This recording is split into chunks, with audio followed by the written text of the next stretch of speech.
Hantsi Top TV, gidan sahihan labarai. Ku danna mana subscribe kana ku danna mana alamar ƙararrawar sanarwa domin sanar da ku da zarar mun ɗaura sababbin shirye-shiryenmu. Mun gode da ziyartar wannan tashar tamu mai albarka. Assalamu alaikum wa rahmatullah. Barkanmu da safiya, barkanmu da sake kasancewa da ku a cikin wannan tasha tamu mai ɗimbin albarka wato Hantsi Top TV, wadda Hausawa kan ce leƙa gidan kowa. Idan wannan shi ne farkon shigowarka wannan tasha, ka danna mana subscribe kana ka danna mana alamar ƙararrawar sanarwa domin sanar da kai da zarar mun ɗaura sababbin shirye-shiryenmu wanda babu yaudara ko ƙarya a cikinsu.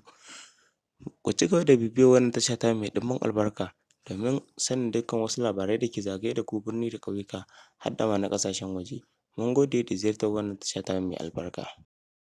A yayin da jihar Kano da ma jihohin ƙasar Najeriya ke dakon hukuncin da kotun ƙoli za ta yanke a kan shari'ar gwamnan jihar Kano, waɗannan manyan jam'iyyu duka sun duƙufa suna addu'o'in samun nasara da saukar Alƙur'ani da ma dai ciyarwa. Gwamnan jihar Kano Injiniya Abba Kabir Yusuf shi ne ya ɗaukaka ƙara kotun ƙoli bayan da kotun ɗaukaka ƙara ta tabbatar da nasarar Nasiru Yusuf Gawuna a matsayin cikakken gwamnan jihar Kano. Magoya bayan waɗannan manyan jam'iyyu suna nan suna ci gaba da saukar Alƙur'ani da addu'o'in samun nasara a mazaɓu da kuma ƙananan hukumomi daban-daban.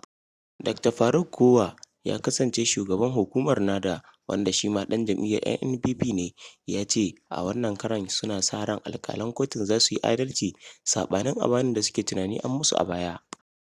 Alhaji Ibrahim Zakari Sarina shi ne jagoran jam'iyyar APC inda shi ma ya ce suna nan su ma suna ta nasu addu'o'in domin samun nasara.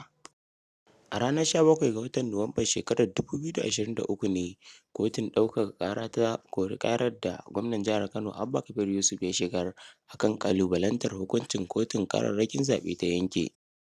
Kotun ƙararrakin zaɓen ta ce Nasiru Yusuf Gawuna na jam'iyyar APC shi ne ya lashe zaɓen da aka gudanar a 18 ga watan Maris ba Abba Kabir Yusuf na jam'iyyar NNPP ba.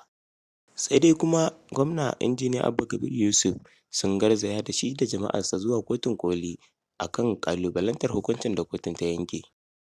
Ba wai iya al'ummar jihar Kano ne ke zuba ido domin ganin yadda shari'ar za ta kaya ba, har ma da dukkan sassan ƙasar Najeriya domin suna ganin kasancewar jihar Kano ita ce cibiyar siyasar ƙasar.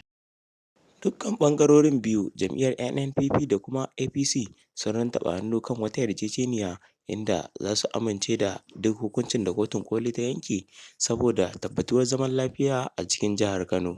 Hantsi Top TV, gidan sahihan labarai. Ku danna mana subscribe kana ku danna mana alamar ƙararrawar sanarwa domin sanar da ku da zarar mun ɗaura sababbin shirye-shiryenmu. Mun gode da ziyartar wannan tashar tamu mai albarka.